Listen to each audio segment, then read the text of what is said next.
Of the 50 states in the U.S., 25 of them are right-to-work states.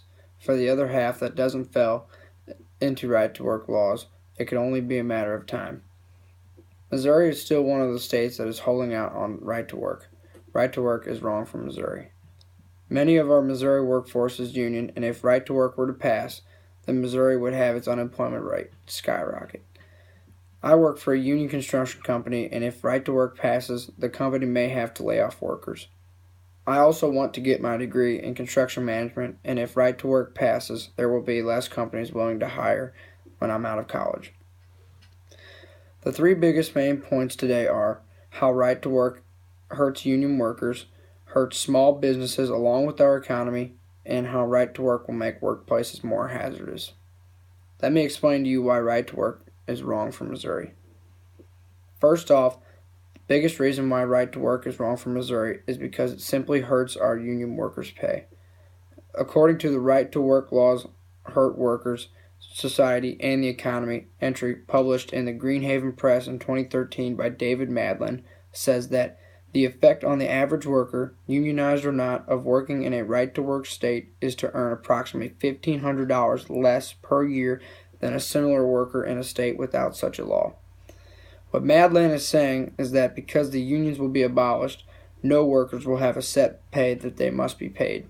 Therefore, most companies are going to lower their union workers' pay so that they can profit more, making each worker lose about $1,500 a year.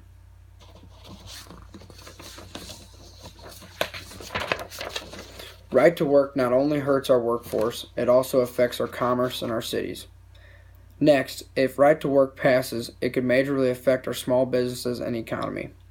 The Requiring Workers to Pay Union Fees is Fair article, published in 2002 by William L. Clay, states that unemployment and workers' compensation benefits were substantially lower for workers in right to work for less states than in other states, while instances of businesses' bankruptcies were higher in right to work for less states. William Clay means that when right to work passes, workers will begin to get paid less in most unions because businesses and have most of their compensation decrease as well. When union workers have to cut back on their money to spend on groceries on everyday household products, it can take a toll on small businesses in our towns and cities. There are more union workers than most people think, so it wouldn't take too long for small businesses to notice they are losing money as well. Aside from right to work in our economy, hurting our economy, it could even put our workers in danger. Lastly, right to work makes job sites and workplaces less safe. The right to work laws hurt workers, society, and the economy entry published in the Greenhaven Press in 2013 by David Madlin put out that the occupational fatality rate in the construction industry, one of the most hazardous in terms of workplace deaths, is 34% higher in right-to-work states than it is in such laws. Unions have a strict safety code to follow by an organization called OSHA. OSHA watches job sites closely to make sure the workers are using equipment properly and using safety gear. OSHA looks for things such as safety glasses, hard hats, eye protection, ear protection, and safety harnesses. If right to work passes, OSHA will no longer have to oversee any job sites or workplaces, and therefore the workers can work how they choose.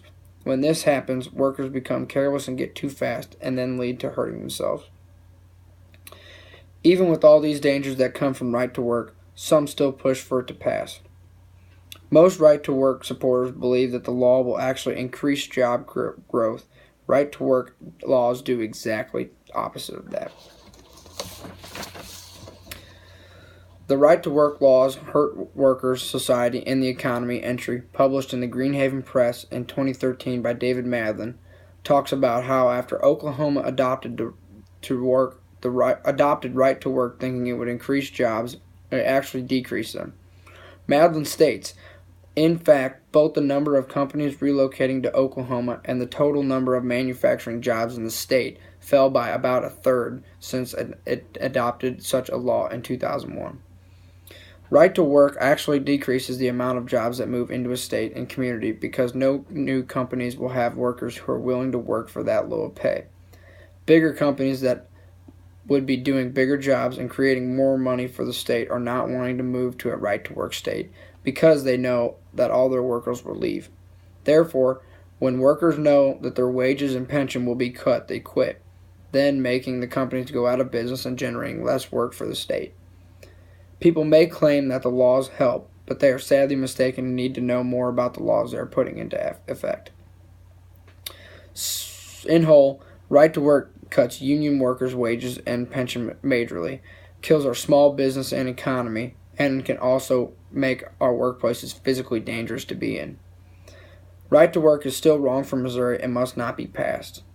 Even though 25 of the 50 states in the United States have already fallen to right to work, Missouri can still be one of the states to stand up for their unions and not fall into these terrible laws.